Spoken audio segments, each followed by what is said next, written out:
Olá pessoal, saudamos a todos, sejam todos bem-vindos ao Instituto OnLuz e sejam todos bem-vindos a mais uma orientação terapêutica, uma palestra terapêutica aqui neste canal, neste trabalho que nós estamos realizando. E hoje vamos fazer uma abordagem a respeito de uma síndrome que é denominada como autismo. É uma situação que vem preocupando muitas pessoas, né? Os dados estatísticos vêm mostrando um crescimento alarmante deste tipo de síndrome, certo? Em especial, nós já temos experiências de trabalho com famílias nesse sentido, então nós vamos compartilhar com vocês as nossas experiências, tá? Como que nós podemos colaborar com as famílias, com as pessoas que estão vivenciando este tipo de situação em suas vidas.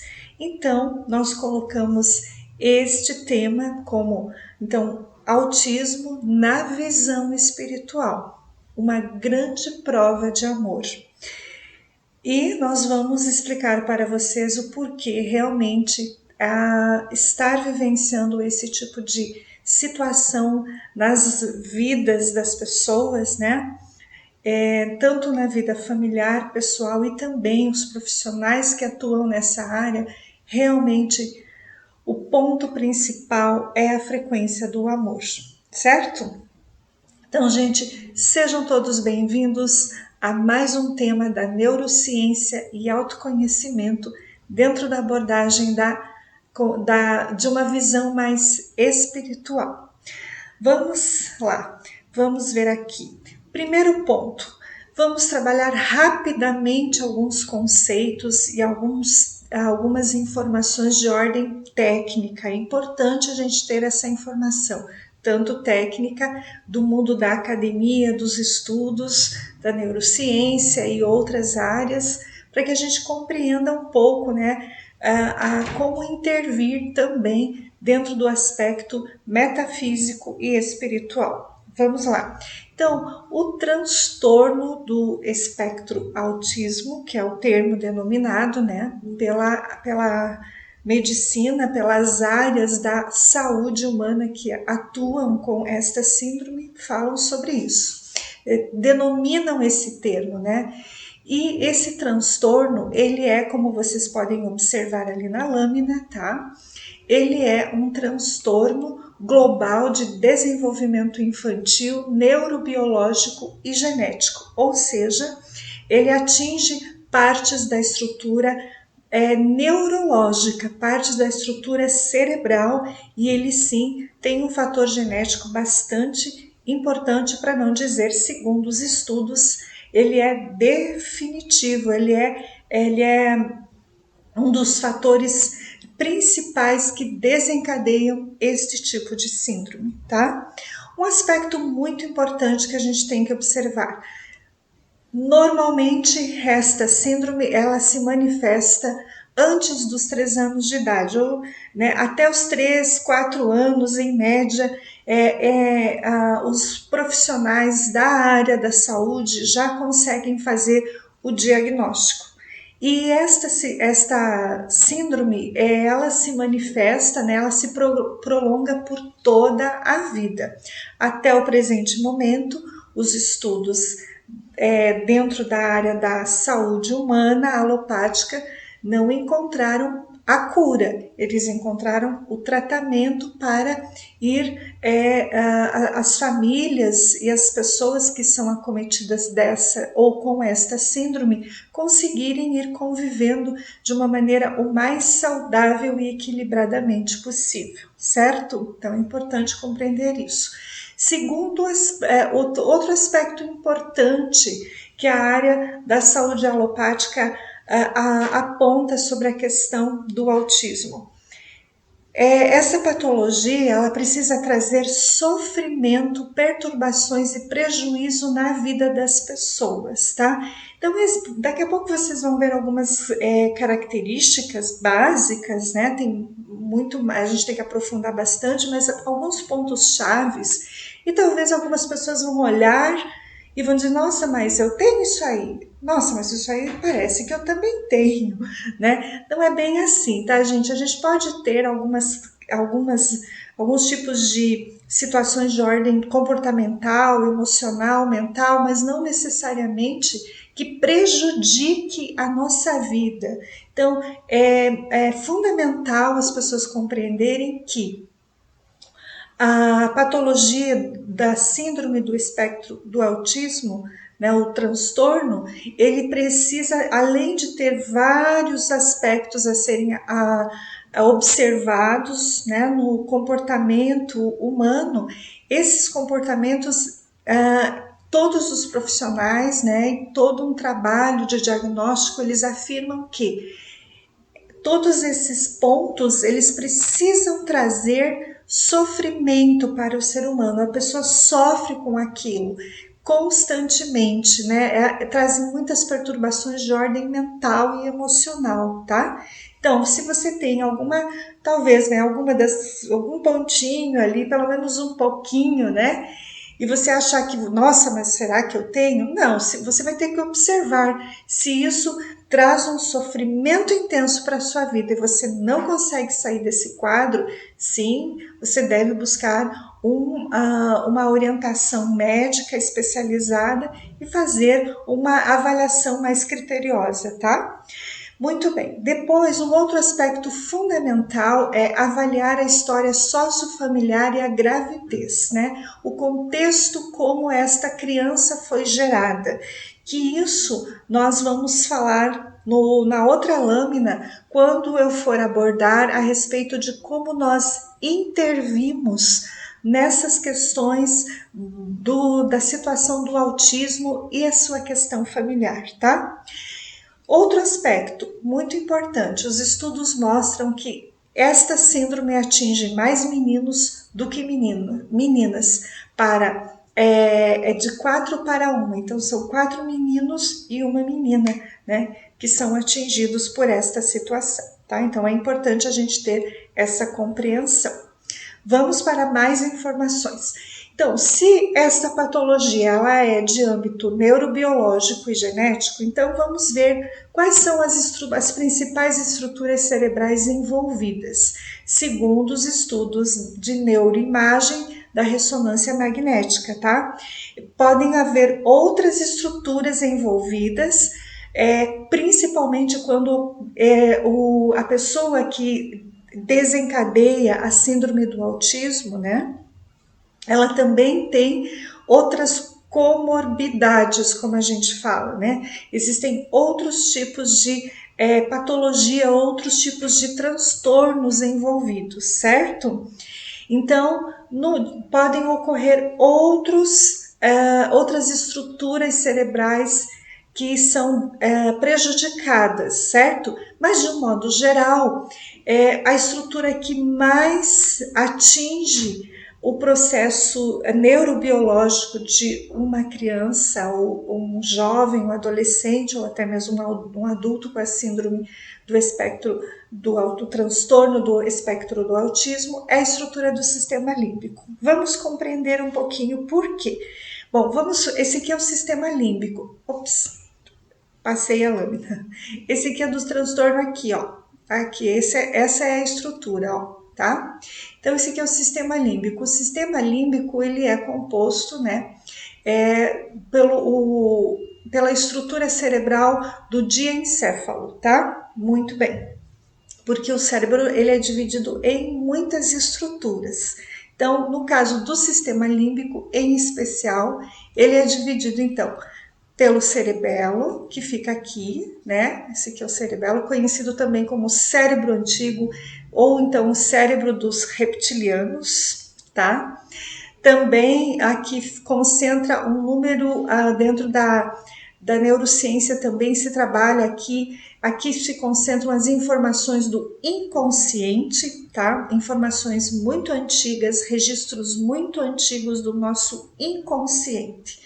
E o cerebelo, ele tem como principal, né, no sistema límbico, né, importante a gente apontar isso, ele tem como principal estrutura de funcionamento, né? Ele controla os movimentos voluntários do corpo, a postura, a aprendizagem motora, né? Ou seja, os nossos movimentos, o equilíbrio e o tono muscular, tá? Então, dentro do sistema límbico profundo, o cerebelo exerce essa função. Também dentro desse sistema nós temos a amígdala, que o objetivo principal dela, a ação dela, a função dela é processar e regular as nossas memórias, as nossas emoções e a estruturação e armazenamento de recordações. Então, olha só, a amígdala, ela retém todas as nossas memórias, sejam memórias de ancestralidade materna e paterna, sejam memórias também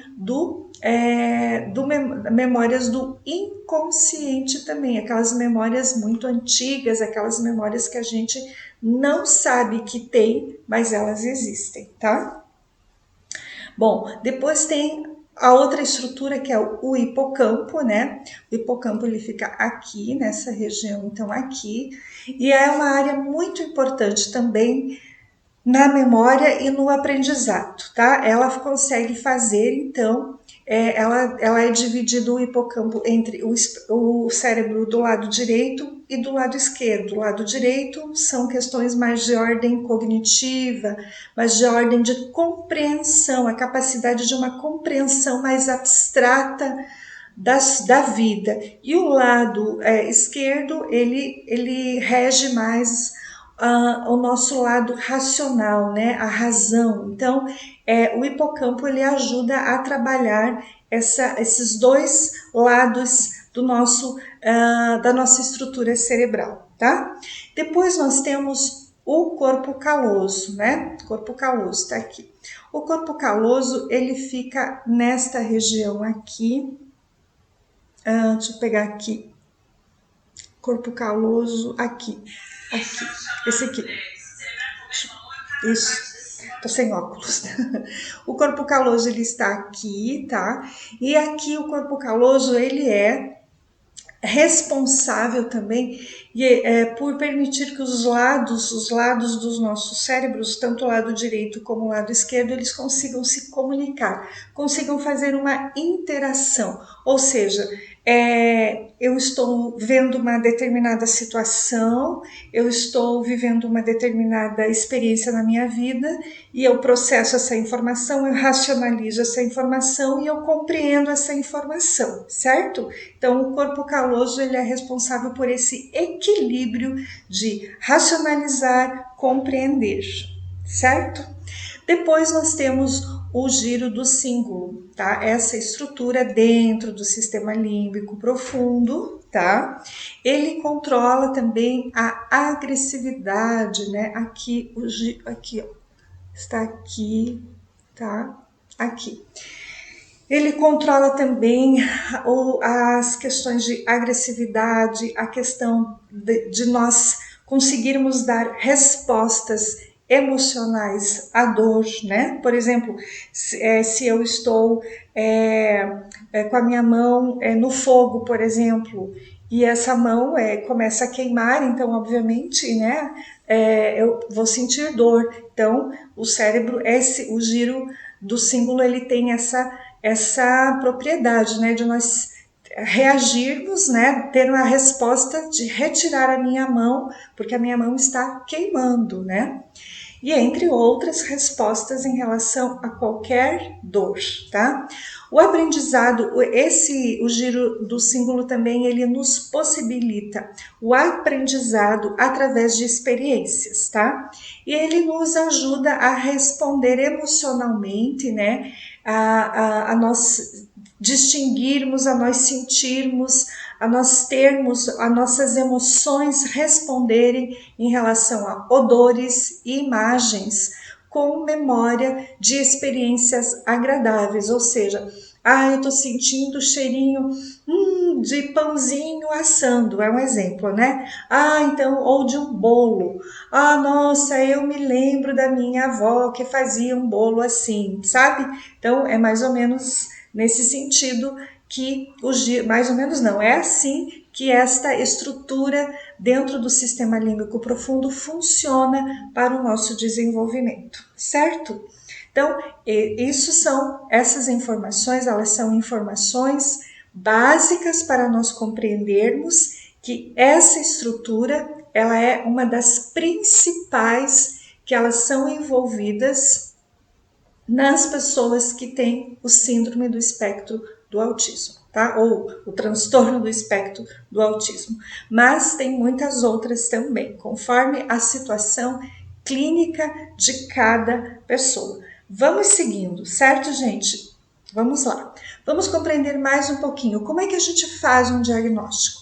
Existe uma análise do Manual do Diagnóstico e Estatístico de Transtornos Mentais, a 5ª edição, tá? É um livro de 1000 páginas, certo? E ali estão todas as informações, não só sobre o transtorno do espectro do autismo, como todos os tipos de transtornos mentais, né? Que envolvem, então, todas as patologias de ordem psíquica e comportamental do ser humano, certo? Ali estão todos os detalhes de como que se faz esse diagnóstico. Os testes de diagnósticos padrões, então, eles são feitos necessariamente por psicólogos e por médicos pediatras ou neuropediatras que eles têm formação e especialização para fazer diagnóstico, tá? Também existem testes de rastreamento específicos para isso, tá? E também, alguns casos, né, recomenda-se exames metabólicos e genéticos para ajudar a identificar as doenças tratáveis ou hereditárias, como distúrbios metabólicos hereditários e síndrome do X frágil, tá? Essas são informações apenas técnicas, não são obrigatórias, mas alguns profissionais podem pedir, certo? E tem também, dentro do transtorno do espectro do autismo, existe uma síndrome que se chama síndrome de Asperger, tá? Que ela já se configura, antes ela era separada, né? Agora ela já está agrupada aos transtornos do espectro do autismo, e ela não é mais distinta, ela já faz parte desse diagnóstico também, tá? Que num outro momento a gente pode falar com um pouquinho mais de propriedade, um pouquinho mais de atenção, especificamente sobre esta síndrome, certo? Vamos seguir adiante. O que se observa dentro do comportamento, né, de uma pessoa, né, que possui o transtorno do espectro do autismo? Primeiro aspecto que se é observado, os déficits de comunicação e interação social, tá? Então, aqui, primeiro ponto, né, as pessoas, voltando aqui, primeiro ponto aqui, déficits na reciprocidade social ou emocional, ou seja, as pessoas elas têm uma incapacidade de iniciar ou responder às interações sociais ou conversas. Elas têm dificuldades de compartilharem emoções. São pessoas mais frias, mais fechadas, né? Pessoas que elas não realmente têm dificuldade de expressarem sentimentos e emoções. Elas têm dificuldade de interagirem socialmente com as pessoas, tá? Também o déficit de comunicação social não verbal, né? Então, por exemplo, elas têm dificuldade de interpretar se alguém está bravo com ela, se alguém está triste com ela, se alguém está feliz. Ela não consegue perceber a percepção e as reações das outras pessoas em relação a elas e em relação às situações sociais de um modo geral, tá? E também ela tem redução nas expressões faciais e gestos e o contato visual.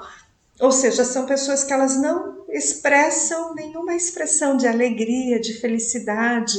Ah, a vovó chegou para visitar o netinho, é um exemplo. A criança nem bola dá. Ah, o pai chegou depois de um dia de trabalho ou viajou a trabalho e ficou uma semana fora. A criança nem deu bola, não foi ver nada. Ah, o cachorrinho se machucou, aconteceu alguma coisa, um bichinho não tá. Ela não tem nenhum tipo de interação e expressão em relação à convivência com outras pessoas, tá?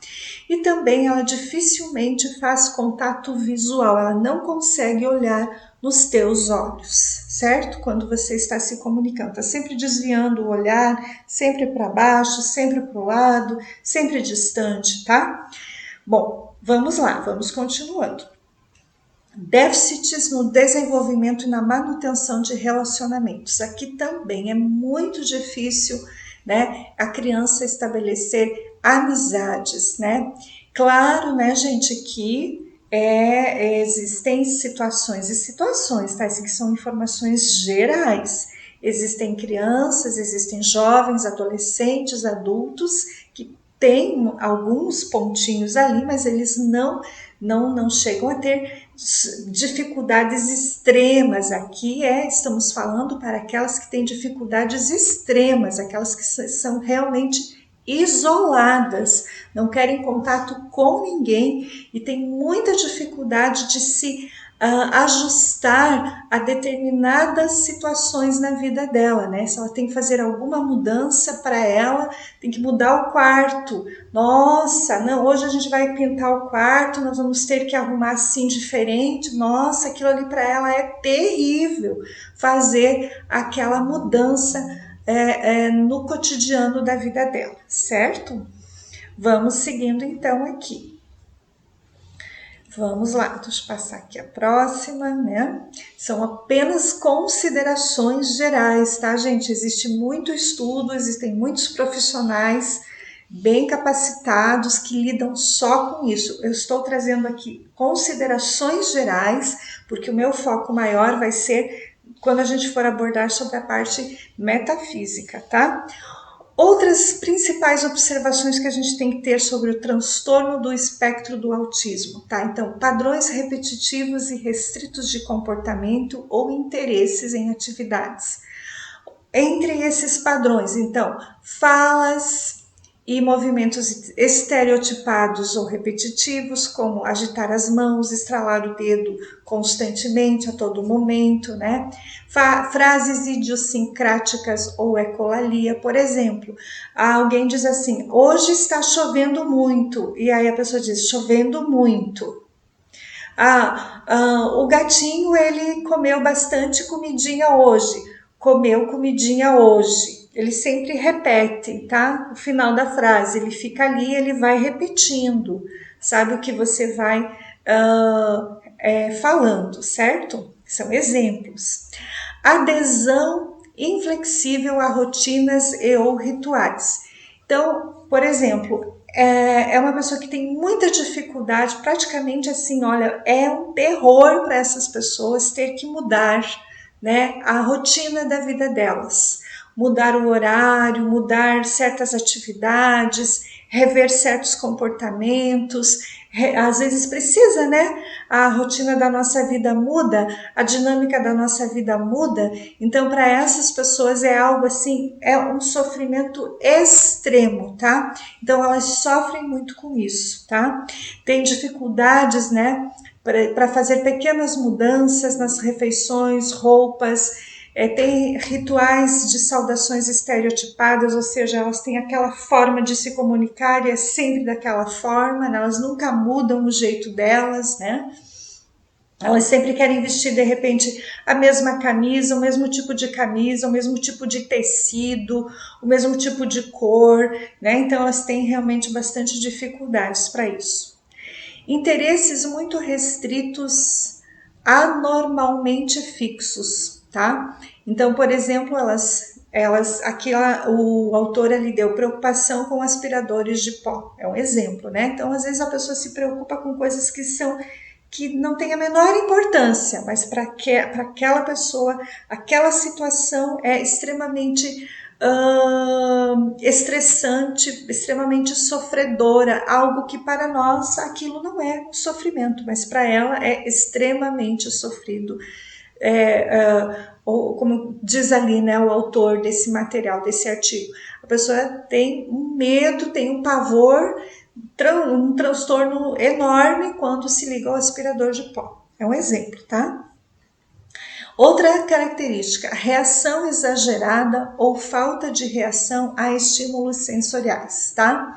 Então, por exemplo, ou ela vê alguma coisa e fica extremamente desequilibrada com aquela situação, né? Ela, por exemplo, viu um raio, né? Estava chovendo e teve um trovão e aquilo ali causou para ela algo assim terrível. Ela começa a chorar, começa a se desesperar, começa a gritar, ela começa a perder o controle sobre aquela situação, tá? Estímulos sensoriais que pode ser ouvir, ver, tocar, né? Então ela reage de uma maneira muito agressiva, muito agitada, ou ela não reage a nada, né? Por exemplo, outro exemplo são aversões extremas a cheiros, né? Então, realmente, cheiros elas não toleram, né? Aromas ou texturas específicas, certos tipos de tecidos, certos tipos de gosto, né? Realmente elas não gostam, né? Dessa questão de alimentação, suco, enfim. Elas são bastante restritas nesse sentido, tá? E como a gente falou antes, indiferença aparente à dor ou à temperatura. Como a gente falou antes, né? A pessoa está passando, está ali, está queimando a mão, mas ela não percebeu que está queimando a mão, tá? Então, são algumas das características, tá, gente? Vamos lá. Uma informação, principais observações ainda, né? Algumas crianças, jovens, adolescentes ou adultos, eles se autoagridem, se automutilam, tá? Puxando o cabelo, batendo a cabeça na parede, né? Fazendo cortes, né? Pequenos cortes, assim, no corpo, com gilete, com faquinha, enfim, né? Isso é uma autoagressão, é bem complexo isso, tá? Cerca de 25% dos afetados têm perda de habilidades adquiridas, tá? Anteriormente. Então, também esse é um fator que, por exemplo, você aos 5 aninhos estava bem, aos 7 aninhos estava bem, de repente aos 10, 12 já não consegue mais fazer, não consegue mais ter ler, estudar, aprender, se comunicar como estava lá aos 5 aninhos, 6, 8, 10, aos 12, 15, 18, pode ser que as pessoas tenham perdas disso, tá? Os estudos mostram que cerca de 25% podem ter perdas, tá? Todas as crianças, segundo os estudos, com um transtorno do espectro do autismo, têm pelo menos alguma dificuldade com interação, tá? Então, realmente, interagir, estar no mundo, se comunicar, se relacionar saudavelmente para elas não é nada bom. Elas não conseguem fazer isso, tá? E também a questão do comportamento e da comunicação. Elas têm realmente bastante dificuldade de se expressar, de dialogar, de ser entendida, de ser compreendida. Elas não conseguem, tá? E também, entretanto, né, a gravidade dos problemas varia significativamente. Então, tudo também depende, né, de outros tipos de transtorno que esta criança tem, que este jovem ou adolescente tem, tá? Porque o transtorno do espectro autismo, ele pode ter outras situações que são as condições comórbidas, tá? Que também são comuns, como a deficiência intelectual, os distúrbios de aprendizado, DTH epilepsia também, praticamente de 20 a 40% das crianças, né, que possuem do transtorno do espectro do autismo tem epilepsia, tá? Mas existem pessoas que têm DTH ou do déficit de atenção, né, e de aprendizagem, mas elas não são autistas. Existem pessoas que têm epilepsia, mas elas não são autistas, tá? Então, a gente tem que compreender isso, certo? Que precisa fazer uma avaliação bem criteriosa em relação a isso, certo? O fato principal é que para ser diagnosticado com o transtorno do espectro autismo tem que ser no período de bebezinho até 3, 4 anos, você já identifica, tá? A gente pode trazer num outro momento, um outro vídeo de quais as características principais para se fazer um diagnóstico com as criancinhas pequenininhas, tá bom? A gente traz isso sem problema nenhum. E como que a gente lida com isso na prática, né? Principalmente essa questão mais de ordem familiar, né? Que é o nosso grande foco de trabalho. Vamos seguindo adiante, né? Sobre o TEA, agora nós vamos entrar numa reflexão. Até o presente momento, as lâminas que eu trouxe, os apontamentos que eu trouxe para vocês foram apontamentos de ordem de estudos, de informações técnicas dentro da área da saúde, né? Dentro da área da psicologia, da psiquiatria, da neuropediatria e assim por diante, tá? Agora nós vamos falar um pouquinho mais, nós vamos expandir a nossa compreensão, vamos expandir para uma análise mais metafísica, uma análise mais holística em relação ao TEA. Então, muito importante nós compreendermos que este tipo de transtorno, tá? Eles possuem sim vários graus de síndromes, tá? E eles estão muito relacionados a perturbações e alterações no desenvolvimento neurológico, tá? Então, realmente são afetadas várias partes cerebrais, vários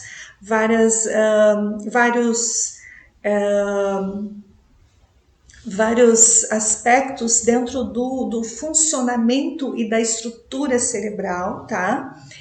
E também a questão da comunicação e da socialização são muito afetados, mas é muito importante, o que mais nos chama a atenção aqui são as perturbações psíquicas, as perturbações emocionais, as perturbações mentais, as perturbações de comunicação, as perturbações de socialização, tá?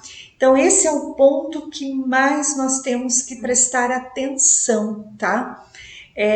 O quanto as pessoas sofrem, o quanto elas ficam desestabilizadas, o quanto elas ficam transtornadas ao vivenciarem as suas experiências de vida, ao estarem no seu dia a dia de convivência no âmbito familiar, escolar, pessoal e talvez até no âmbito social e profissional, tá?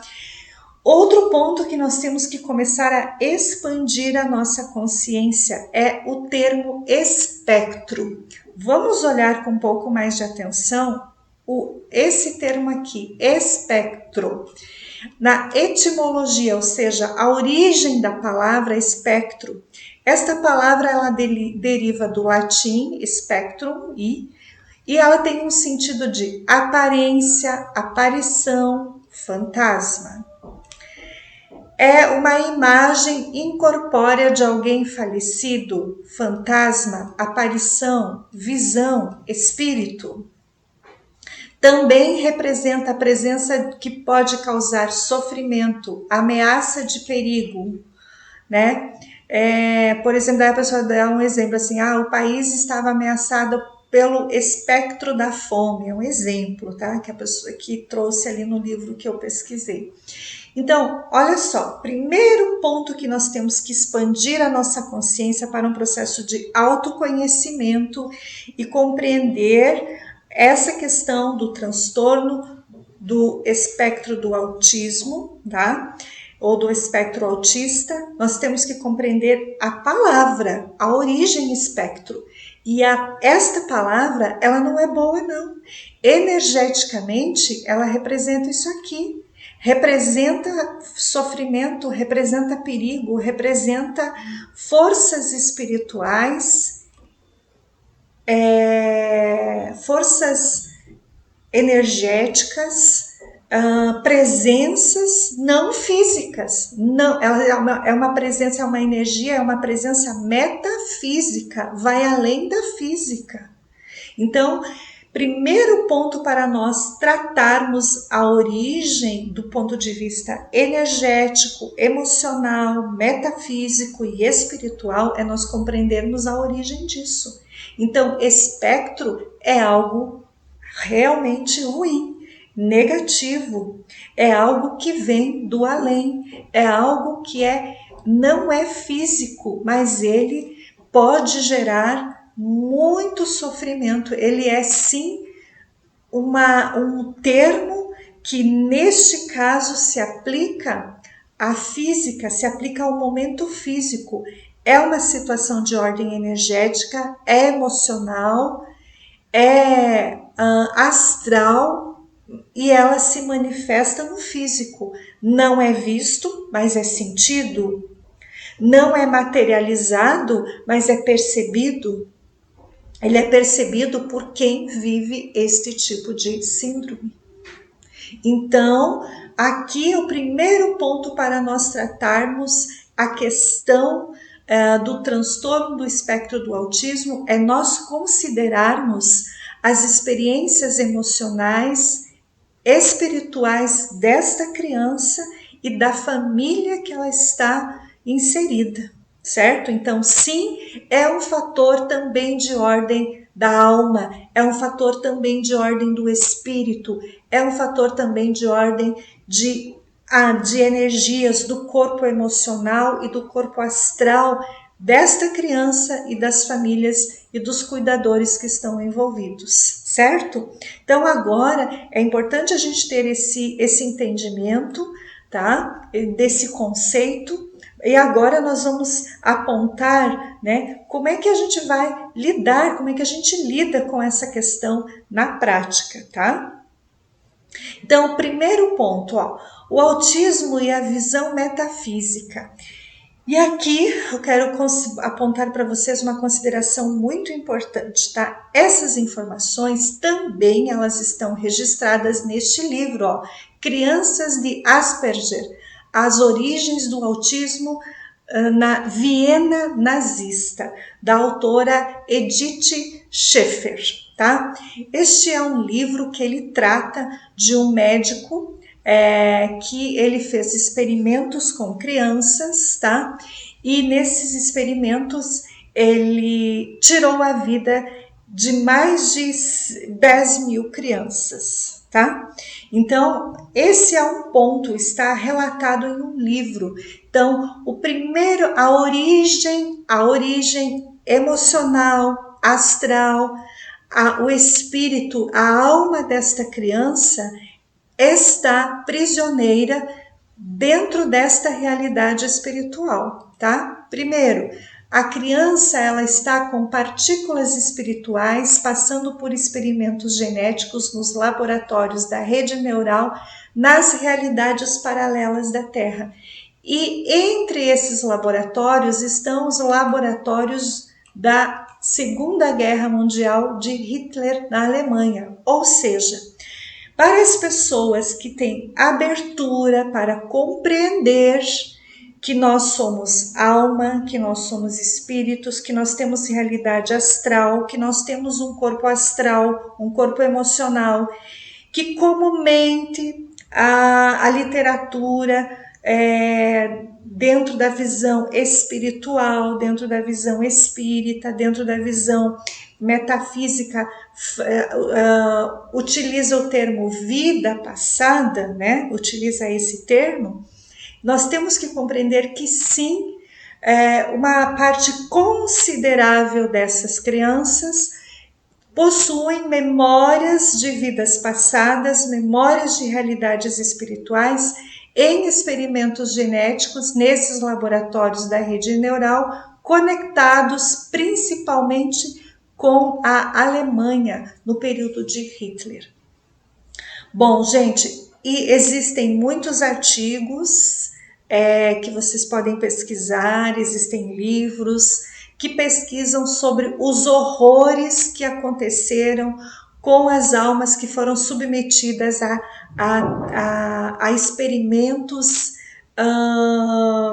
abomináveis, né, que aconteceram aqui. Então, sim, mais uma vez, confirmando, parte considerável de crianças que vivem o transtorno do espectro do autismo possuem memórias de vidas passadas aprisionadas a processos de experimentos genéticos muito graves, passando por grande sofrimento, por grande tortura que as levaram à morte física, mas não à morte da alma. Então a alma continua presa a uma realidade espiritual sendo torturada. Bom, nesse ponto, algumas pessoas, principalmente da área da saúde alopática, elas têm uma tendência a buscarem muito conhecimentos científicos, comprovações científicas, né? Nesse aspecto, então, as pessoas podem me pedir, mas Mari, onde é que isso está comprovado cientificamente? Porque muitos profissionais dessa área, eles consideram esses estudos dentro da área metafísica, dentro da neurociência mais holística e metafísica ou espiritual, como uma pseudociência. Então, isso existe, né? Nesse meio que a gente vive, nesse mundo que a gente vive, existem pessoas que pensam assim, tá?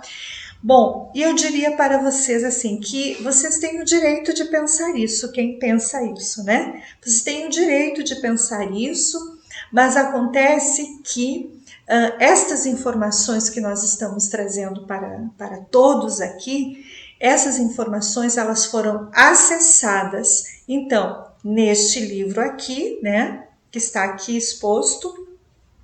Essas informações também foram acessadas recentemente por nós, tá?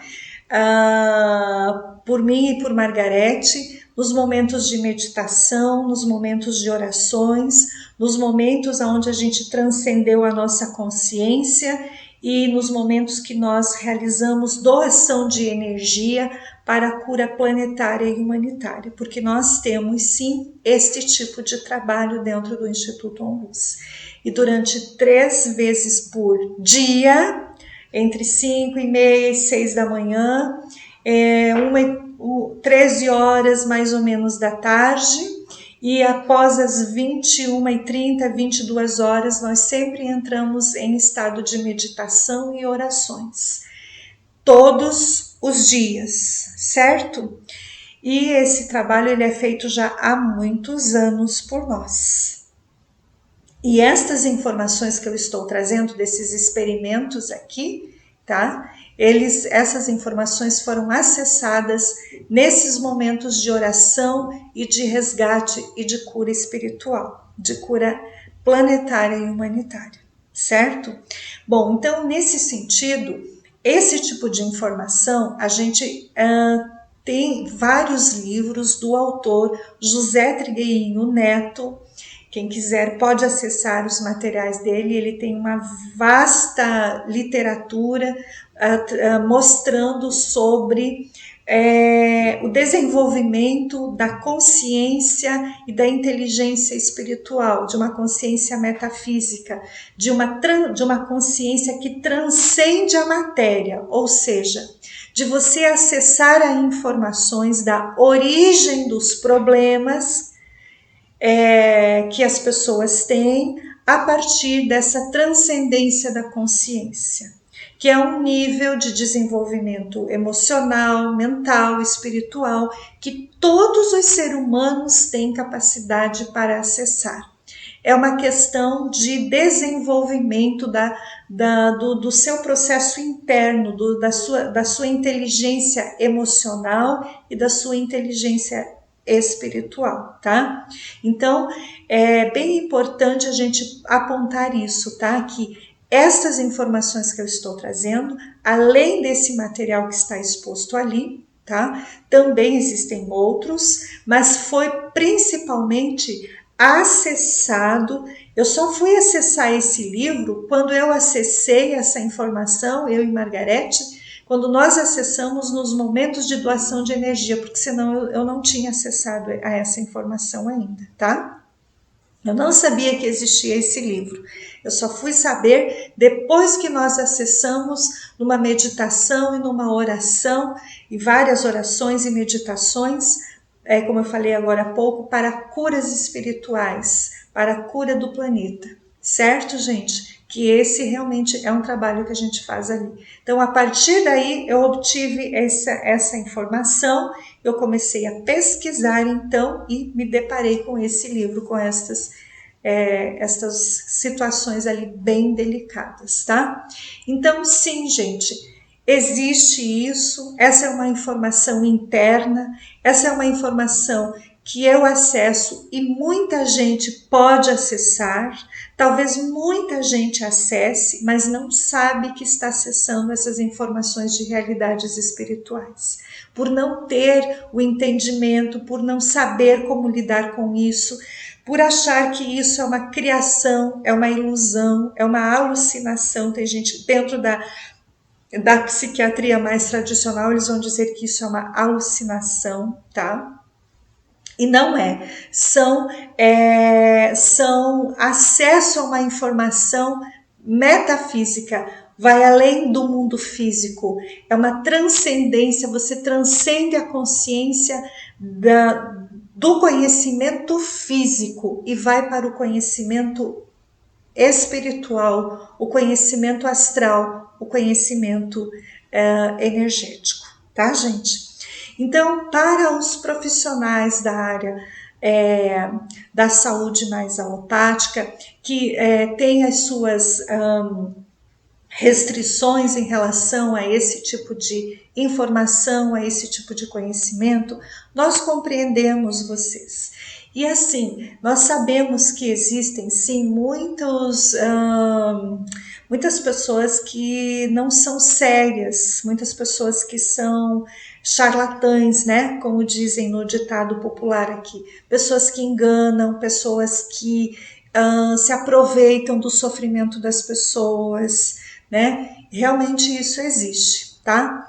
Então, por isso que nós compreendemos a preocupação de vocês. Mas nós não podemos colocar todo mundo no mesmo saco e achar que todo mundo pertence à mesma coisa, né? Do mesmo modo que existem profissionais na área da saúde qualificados e comprometidos com a saúde humana, existem também profissionais que não são, né?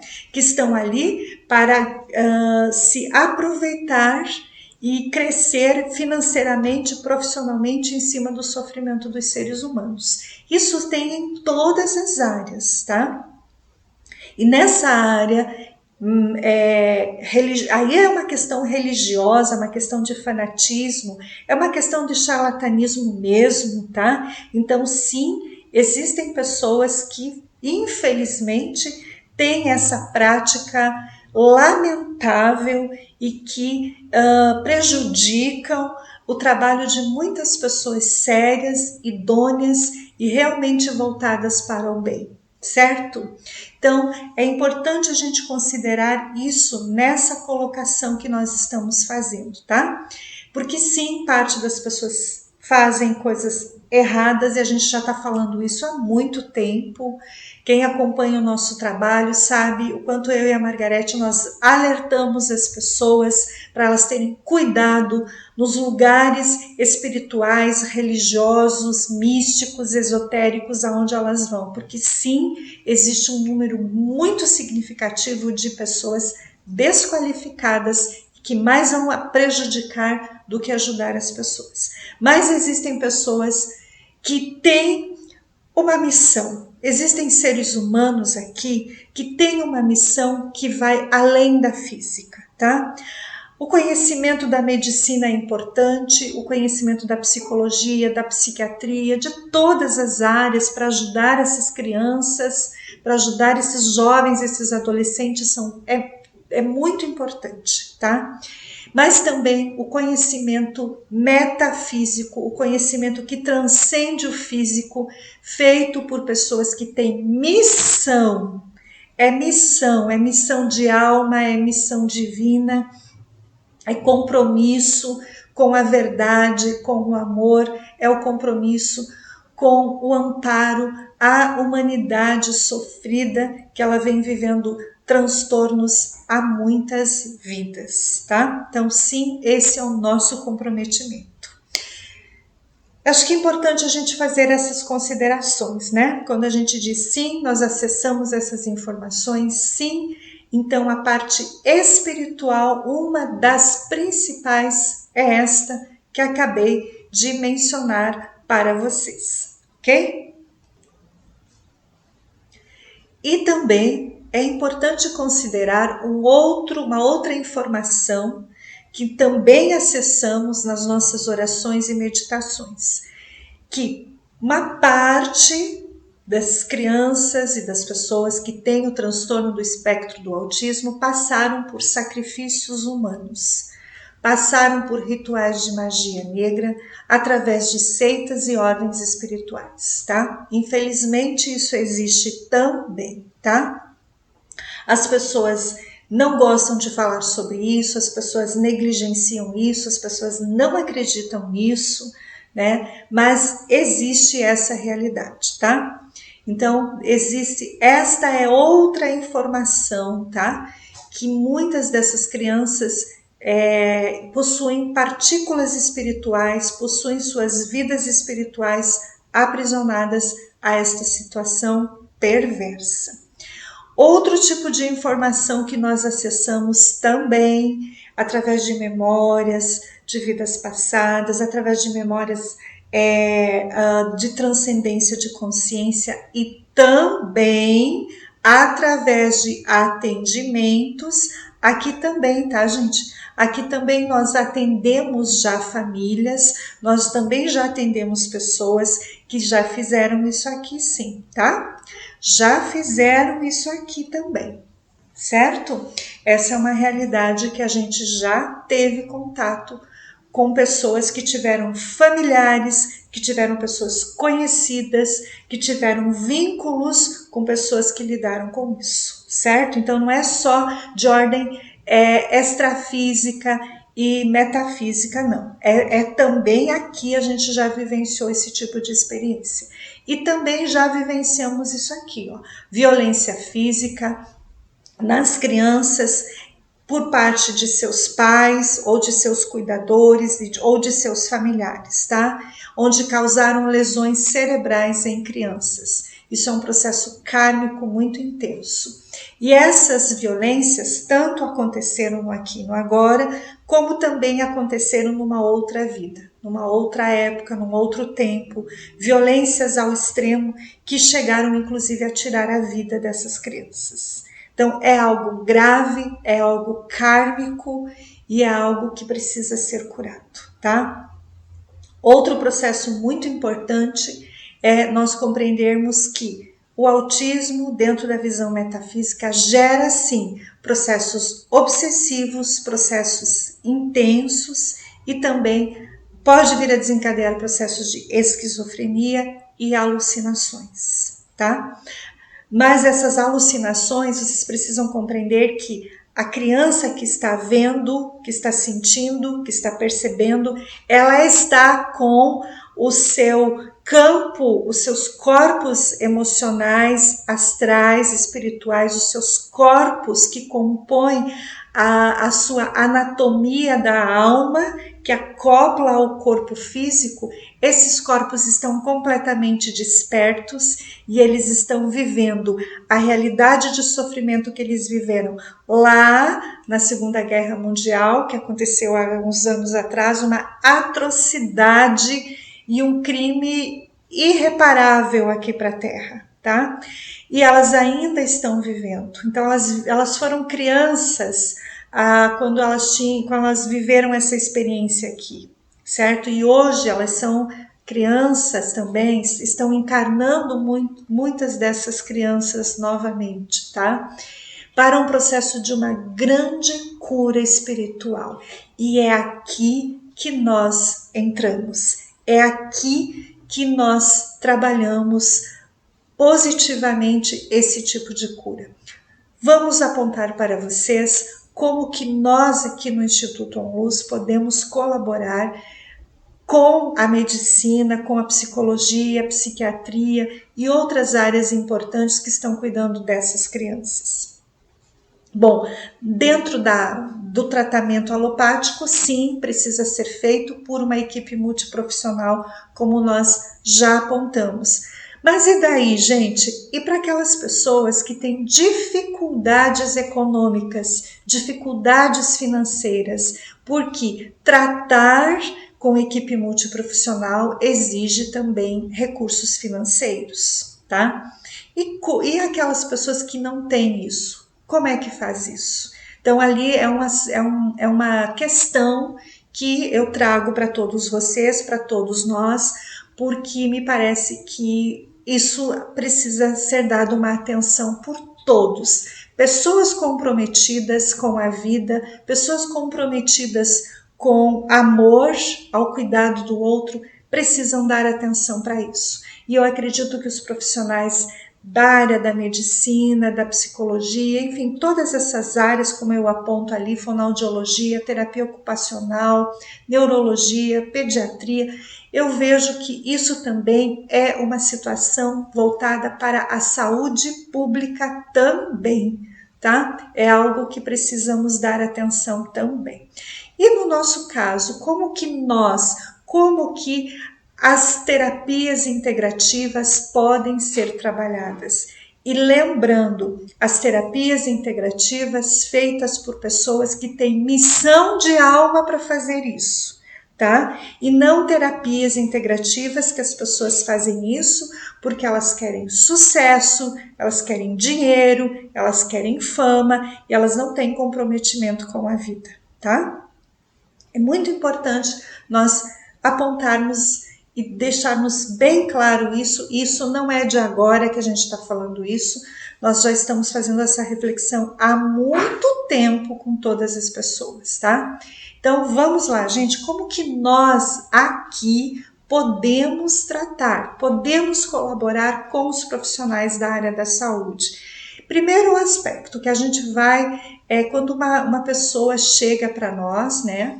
Existem pessoas que chegam para nós que elas nem sabem que a gente trata isso. Elas já vivem isso na sua família e elas vêm aqui para buscar uma cura para elas, um equilíbrio para elas. Então, primeiro aspecto, a gente trata, deixa eu pegar outra canetinha aqui. Primeiro ponto é que a gente trata liberações kármicas intensas, pois os pais e os familiares estão ligados às condições ou a condições de contratos e pactos espirituais. Então, é importante nós compreendermos que os pais, os tios, as tias, os irmãos, os avós, a ancestralidade materna e paterna estão ligados a um passado kármico com estes tipos de situações. Então, provavelmente, os pais também sofreram na guerra. Provavelmente, os pais também se envolveram com coisas espirituais, coisas religiosas, seitas negativas. A ancestralidade materna e paterna também está prisioneira nisso. Então, nós trabalhamos toda uma questão de cura e liberação espiritual dessas situações, certo? Cada caso é um caso. Daqui a pouquinho a gente já vai explicar um pouquinho mais, tá? Outro ponto importante aqui, né? Depois, quando a pessoa chega para nós, a gente sempre vai ter esse olhar, tá? Esse olhar de que são almas que estão buscando uma cura, que estão buscando uma liberação desses karmas, que estão querendo resolver isso em suas vidas. São almas que necessitam de nós sentarmos, ouvirmos com atenção o que elas têm para nos dizer, nós prestarmos atenção em todo o sofrimento que elas estão vivendo, em todas as situações comportamentais que elas estão trazendo para nós. Mas nós sempre vamos olhar para elas como almas em cura, almas em libertação espiritual, almas em purificação espiritual, almas que necessitam se liberar de muitas e muitas experiências aqui na Terra de muito sofrimento, tá? Então, não são só os seus filhos, mas são as famílias que também sofrem consideravelmente com isso. Então, primeiro ponto, a gente vai ver, né, se a família ela deve vir com um diagnóstico e continuar o tratamento com os profissionais da saúde, tá? Isso é chave, certo, gente? Não se... a gente nunca vai dizer para a pessoa você não precisa mais fazer tratamento com médico, com neurologista, com psicólogo, não. Se existe toda uma conduta física nessa criança, essa criança precisa continuar, tá? Esse adolescente, esse jovem precisa continuar com as condutas terapêuticas na saúde alopática, certo? Fundamental compreender isso. O nosso tratamento não substitui e não deve ser interrompido com o tratamento médico.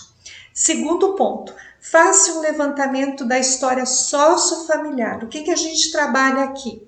A gente trabalha a história da ancestralidade materna e a paterna, que pontos, as violências que aconteceram nessa família, as situações de abandono, os maus tratos, os envolvimentos com seitas e ordens espirituais diversas, ordens políticas, ordens econômicas, ordens financeiras, os quadros psíquicos e comportamentais disfuncionais de todos os envolvidos, porque todas as pessoas, em algum nível, nesta família, têm algum transtorno de personalidade, porque todos sofrem, pensa que todos estão sofrendo numa realidade espiritual.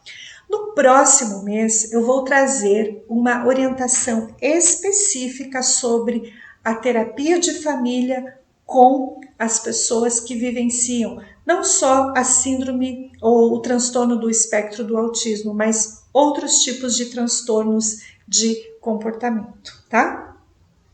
Bom, outra questão aqui, a gravidez da mãe também precisa ser avaliada. Como foi essa gravidez, certo? A história dessa gravidez, se teve tentativa de aborto, se ela passou por depressão, se teve depressão pós-parto, se teve sangramento, se teve vários problemas de pressão arterial, né, elevação da pressão arterial, vários pontos precisam ser avaliados aí. Uso de substâncias químicas, né, álcool, cigarro, droga, enfim, né, muitas coisas ali precisam ser analisadas. Sessões, aí depois de feito todo esse levantamento, que no próximo mês eu vou abordar um pouquinho mais, né, com mais detalhes, uma terapia familiar nesse sentido. Então, depois disso, a gente estabelece, então, um cronograma de tratamento, que podem ser sessões semanais ou quinzenais, ou no máximo a cada 21 dias, tá? A família vem, a mãe vem, o pai vem, e assim a gente vai trabalhando na dinâmica e na cura da família. E a gente vai trazendo para a consciência de todos envolvidos nessa cura os fatos, as memórias, os comportamentos, as atitudes, tudo que eles estão vivenciando no dia a dia, os sofrimentos que eles vivem, as dificuldades de se relacionar na família, as incompreensões, o choro, o lamento, as dores, o que é para a mãe ver um filho, às vezes, né, tendo ali um ataque de epilepsia, um filho tendo um ataque de agressividade, ali passando por um momento de agressividade. Isso gera uma dor muito grande no coração dessas mães, desses pais, desses irmãos, desse tio, dessa avó, desse vô, que todos estão ali vivenciando aquela situação. Então as pessoas, elas se sentem muitas vezes incapazes de lidar com aquilo, né? Elas sofrem muito com aquela situação. E por que elas sofrem? Porque elas também estão sofrendo numa realidade espiritual, numa vida passada, numa outra, no campo astral emocional da Terra, tá? Que no próximo mês trarei uma orientação bem específica com relação a isso, tá bom? Então, todos precisam ser tratados, todos precisam ser curados, todos precisam ser liberados em relação aos seus traumas e seus transtornos profundos de personalidade, tá? As suas memórias dessas vidas e experiências passadas. Mas que elas ainda estão atuando fortemente no presente. Muito importante vocês saberem que para se tratar este tipo de situação, assim como qualquer outro tipo de situação de ordem psíquica, comportamental, tem que ter muita paciência, muito amor e muito perdão, tá? Então, entre outras coisas. Então, eu poderia dizer que a terapia de família é uma terapia de amor.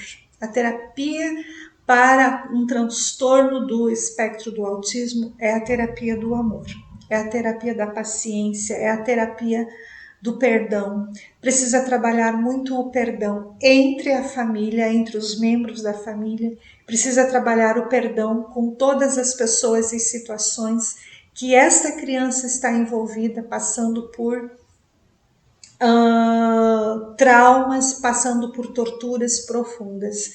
Eu me lembro que quando acessei essa memória das crianças sendo torturadas e sofrendo experimentos genéticos no seu cérebro, eu me lembro de ter acessado, ter visto as crianças chorando, as crianças se debatendo, as crianças apavoradas de medo, né?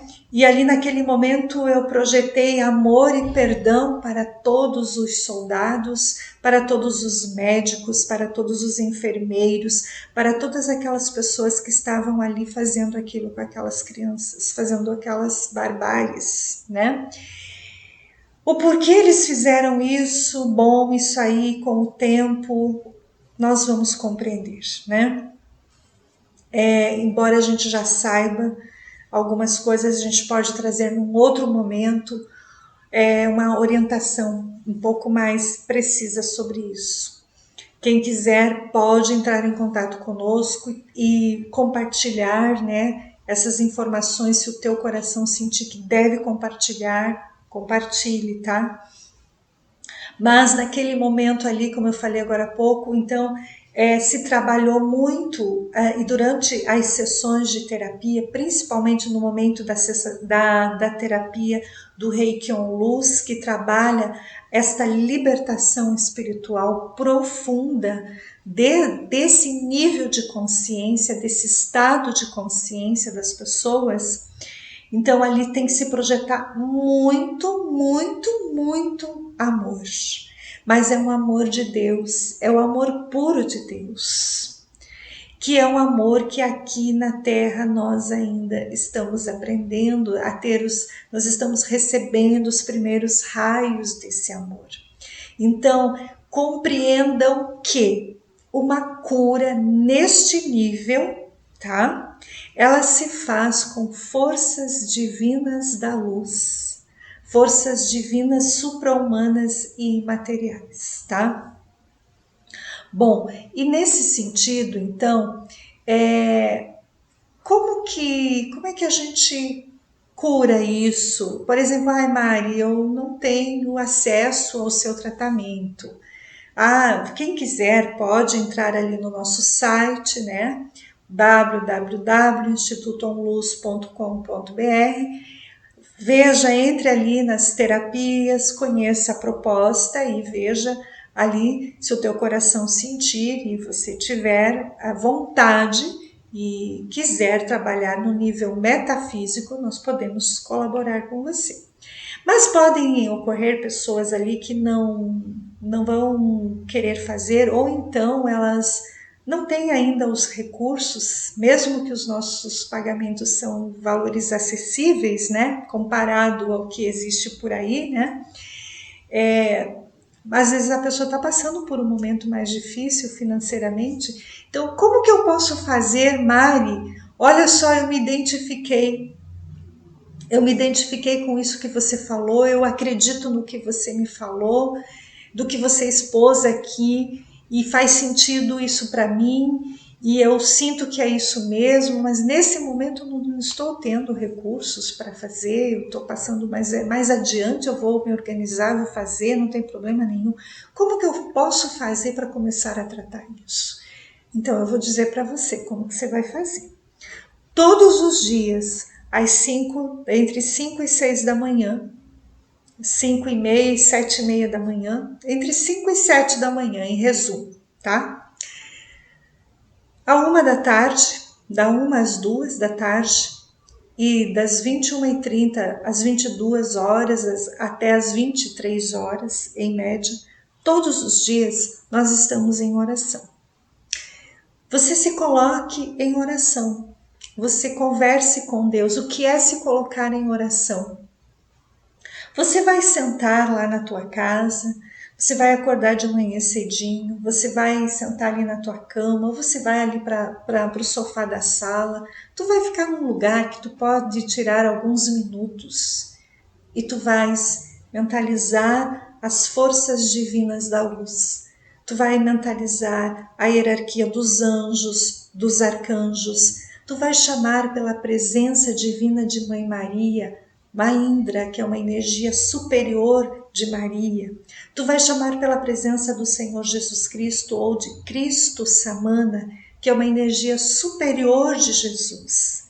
Tu vai chamar pela presença de Antuak, que é a energia do Pai São José, que é uma energia do raio violeta, uma energia de cura e libertação da terra. E você vai se concentrar na presença dos anjos de Deus, dos anjos e dos arcanjos do Senhor Deus Todo-Poderoso. E ali você vai se concentrar e você vai conversar com Deus. E você vai entregar para Deus a tua vida, a vida do teu filho, da tua filhinha, a toda essa situação que você está vivendo na tua vida. E você vai dizer que você aceita receber a cura de Cristo, a cura com Cristo, que você aceita receber a cura com os anjos, os arcanjos, a cura com Mãe Maria. E ali você se coloque em oração, em paz, em perdão e perdoe. Perdoe a si, perdoe a tudo e a todos que consciente ou inconscientemente geraram esse sofrimento nas vossas vidas. Nunca se culpe por nada. Se ame, se permita reparar, se permita curar-se desse sofrimento que você vive e que seu filho ou sua filha que tem este tipo de diagnóstico, né? Se permitam para que vocês possam se curar, permitam-se receber a cura divina.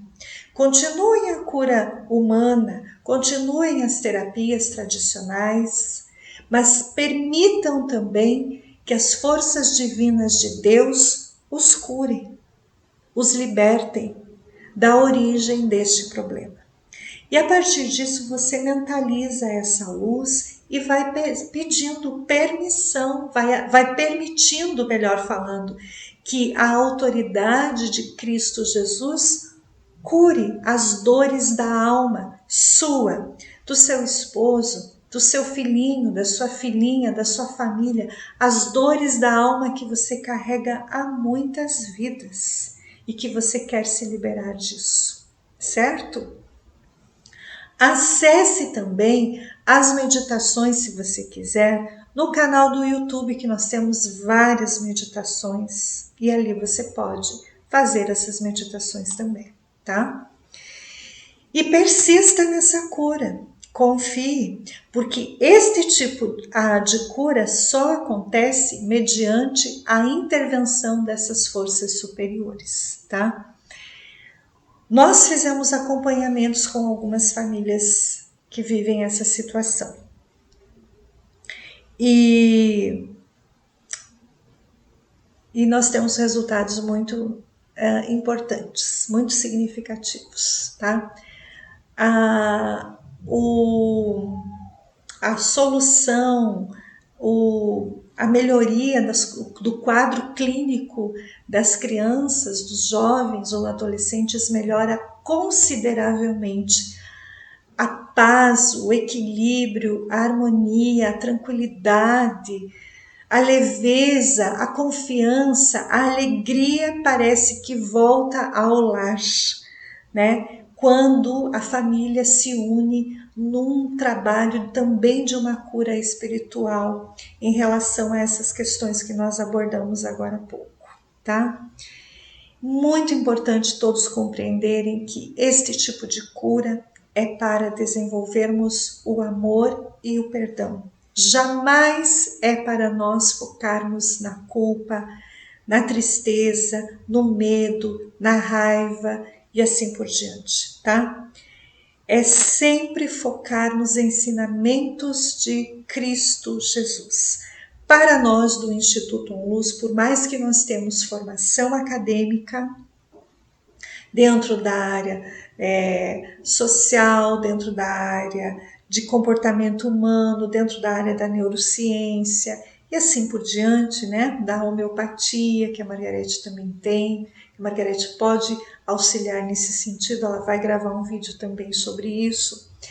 Por mais que nós temos formação nas áreas e temos conhecimento acadêmico, nós nunca vamos deixar de olhar para o lado da alma, olhar para o lado humano, olhar para o lado de Deus, olhar para as forças divinas da luz que estão atuando neste mundo e neste planeta. Nós não podemos negligenciar esse grande suporte, essa grande luz divina que está aqui. Milhares e milhares e milhares de almas não estão focadas nesta cura, tá? Elas se perderam dessa cura, elas se perderam de Deus, infelizmente, tá? Elas foram buscando coisas para sua cura e física, que é importante também, mas elas precisam também fazer essa junção dessa evolução das suas almas, dessa liberação das suas almas, de todo o sofrimento que esta terra viveu e ainda vive, tá? Então, esses são pontos importantes que nós podemos colaborar, são reflexões que eu posso também trazer para vocês neste tipo de tratamento, tá? Como eu falei, no próximo mês eu vou trazer um pouquinho mais de experiências práticas, como é que nós realmente tratamos essas questões e para que vocês possam começar a expandir mais a consciência, ter mais entendimento de que sim, existe outras possibilidades de cura, sim, existe outras formas de intervenção que podem colaborar muito com o que você já está fazendo, certo? Então, a palavra-chave para um tratamento dentro do transtorno do espectro do autismo é amor, perdão, paciência. É também permitir profundamente um autoconhecimento, tá? Uma autocura, que esse é o ponto-chave que a gente trabalha nas terapias de família, que vou abordar no próximo mês, certo?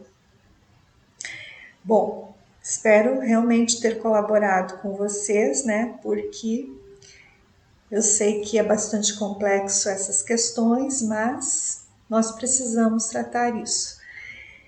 Nós também precisamos abrir a nossa consciência para isso. Essas foram as fontes principais que eu consultei, né, para a gente poder fazer a palestra de hoje, certo? E eu, mais uma vez, me despeço, agradeço a atenção com flores azaleia, tá? Espero que vocês tenham realmente um mês abençoado e que este vídeo possa ter auxiliado de alguma maneira a todos. E compartilhe esse material. Eu tenho certeza que muita gente vai se sintonizar com isso, está esperando uma resposta, além daquilo que das respostas que já estão tendo, né, dos profissionais da saúde, que a gente percebe que tem muita gente se dedicando, né, a esse tipo de trabalho. Então eu tenho certeza que muitas pessoas vão se identificar, muitas pessoas vão gostar e muitas pessoas precisam também, estão com o coração aberto para receber o amor puro de Deus, para expandir a sua consciência para um nível de cura espiritual também, aliado à cura física. Tudo de bom e até o próximo mês. Grata a todos.